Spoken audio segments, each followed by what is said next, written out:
Good morning, dear students. Today we are going to start first chapter of macroeconomics, national income and related aggregates. My dear students, first of all, I want to explain what is macroeconomics. As you people have already done in the previous class, what is the difference between micro and macroeconomics? Microeconomics, which deals with economic issues which arises on individual level. Microeconomics you people have studied completely in the plus one standard. So macroeconomics is opposite. Macroeconomics says it deals with economic issues arises at macro level, means it deals with the issues arises for the whole economy. Whatever decisions will be taken by keeping in mind for the whole economy. But microeconomic keeps in mind individual person, individual company, individual seller. Whatever the decisions are undertaken in micro, that all are taken on the basis of at micro level. But in macroeconomics, all these decisions are taken at macro level, means on the basis of economy.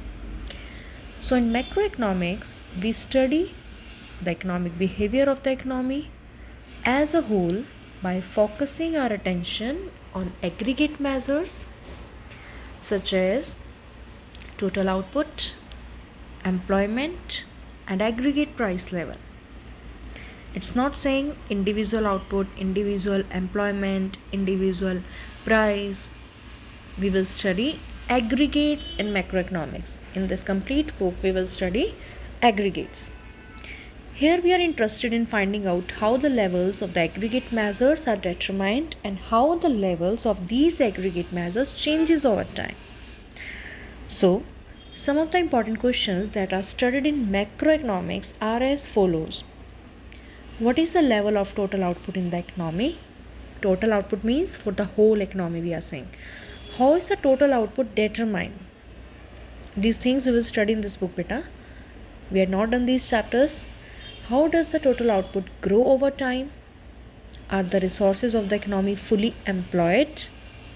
What are the reasons behind the unemployment of resources? Why do prices rise? We are not saying about the price of an individual company, individual product. We are saying about the economy. Thus, instead of studying the different markets as is done in macroeconomics, in macro we try to study the behavior of aggregates, or macro measures the performance of the economy. Children, now we have to go for some basic concepts of national income accounting. Now, what is the difference between final goods and intermediate goods? Final goods are those goods which are undergone from the production process already, or you can say what are the final produced goods which are ready to use, which can be used by the producer or the consumer directly. Final goods are those goods which are ready to sell or ready to purchase. There is no validation will be done in these products. Validation means उन्हें further production process में नहीं लेके आया जाएगा, उनमें further कोई money editions नहीं किए जाते. That will be the final good, और final value will be given to that product. If goods are purchase for consumption, means for satisfaction of the wants, it will be a final consumer good. Or for investment purpose, then it will be a final producer good. So final good can be both consumer and producer good. There is a question for 1 mark also. Final good can be both. It can be a final consumer good or it can be a final producer good. If it is purchased for the satisfaction of wants by the consumer, it becomes final consumer good, and it will be purchased by the producer for investment purpose, then it will be called as final producer good. But the sum total is equal to final expenditure on final goods. There are some examples.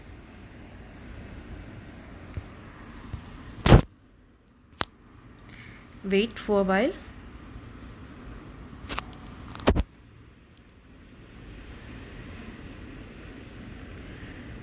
First example is given as machine purchased by a firm for installation in factory is a final good because it is purchased for investment.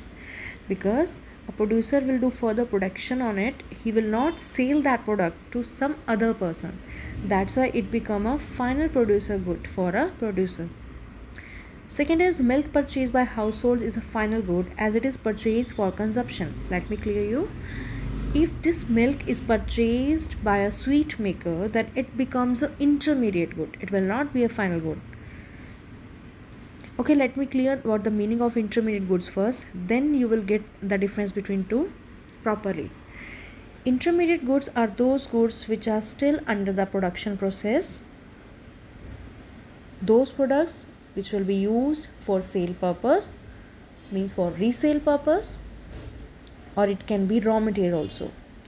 Those goods which can be used for resale purpose or which is a raw material will be considered as intermediate goods. So goods and services purchased by a production unit from other production units with the purpose of reselling or with the purpose of using them completely during the same year are called intermediate goods.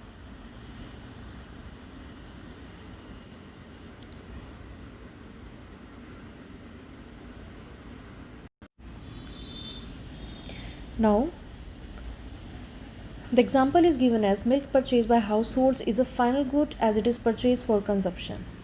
Children, if good is purchased by a household or you can say consumer, it will be considered as a final good. If the same product is purchased by a producer for further production purposes, it becomes a intermediate good. Like here milk is purchased by the household. Now he can make any product at home, but he will not go to the shop and will sell to the other persons. But if the same milk is purchased by the sweet maker, it means he will further make sweets from that milk. Whatever he can make, sweets, ghee, butter, anything, and afterward he will sell those products to the other person. It means he will earn income from that. So that product will be the same product can be a intermediate for the one and for another it may be a final good. Another example, furniture purchased by a school is a final product because it is an investment by a school. But if the same furniture is purchased by a seller to sell some other schools, then it becomes a intermediate good. Suppose there's a lot of shirts purchased by a producer for resale purpose, then what it will be? It will be intermediate good or a final good? Obviously it will be intermediate good because it is purchased for resale purpose. Further value addition will be done in that product. But if the same product, if the same shirts will be purchased by the consumer, then consumer is the end user of that product, it will be considered as a final good. Some more examples are given. Computers installed in an office is a final product because it is an investment by the individual, that person who has purchased so many computers for his office. It becomes a final product. But if such computers are purchased by a dealer for resale purpose, then it becomes an intermediate good. Printer purchased by a lawyer for office use, it is an investment by a lawyer, so it is a final good. Blackboard used in a school is a final good because it is an investment by the school. He is the end user. It is not used by completely in a year but remains for production of educational services. Second-hand car purchased by a household is a final good because it is purchased for consumption. But keep in mind, the value of second-hand goods will never be added in the valuation of national income. But yes, it can be considered as final good by a consumer. Now there are some examples of intermediate goods. Steel sheets used for making automobiles and copper. Obviously it is understood that steel sheets used for making means it is a raw material, which is considered as intermediate goods. Mobile sets purchased by a mobile dealer are intermediate products because it is purchased for resale purpose. If it is purchased by a consumer, it becomes a final product. Now some other examples. Chalks, dusters, etc. purchased by a school are intermediate products because these are used up completely during the same year in the production of educational services. Clear? Once you are using a chalk, cannot be used again, but there are a lot of chalks are available in the school, and these dusters, chalks are used completely during the same year. Again and again we can use, like duster we can use again and again. In a box there are a lot of chalks available, so after finishing one chalk, another chalk is available in the box, so there is same, it's why it is considered intermediate product.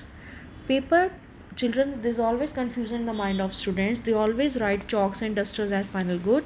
Keep it in your mind, keep it in the notice, keep it noted that chalks, dusters are always be considered intermediate products. Reason, because these are used up completely. हम इसे लगातार use करते हैं, बार बार use करते हैं. Chalk कभी ख़त्म होने नहीं देते हम स्कूल में. That's why it will be considered as intermediate products. Papers purchased by a publisher is an intermediate product because it is just raw material for production of books in the same year. Purchase of rice by a grocery shop is an intermediate product. It is because it is purchased for resale purpose to the consumer. Who is the end user? Consumer. So that's why he is not the end user. It becomes an intermediate product. Coal used by a manufacturing firm is an intermediate product because it is used as a non-factor input for production of other commodities during the same year. Another example, fertilizers used by the farmers are intermediate products because these are used up completely for producing grains during the same year. For the same year they will use these raw material as fertilizers. Cotton used by a spinning mill is an intermediate product. This example, let me clear you. The seventh example and third examples are same. Chalks, dusters and fertilizers. Reasons are same. Last example is given as cotton used by a spinning mill is an intermediate product because it is used for further production of clothes during the same year. Now dear children, there are some top tips are given related to this. Raw materials or non-factor inputs purchased for producing goods are always intermediate goods. Intermediate goods are also called single-use product producer goods. The expenditure on the intermediate goods is called intermediate cost or intermediate production. Is it clear to you? Final goods and intermediate goods. Now let me start with the consumption goods and capital goods. What do you mean by consumption goods? The final goods which are consumed by the consumer for the direct satisfaction are always considered as consumer goods. Example, food, clothing, television, etc. Those consumer goods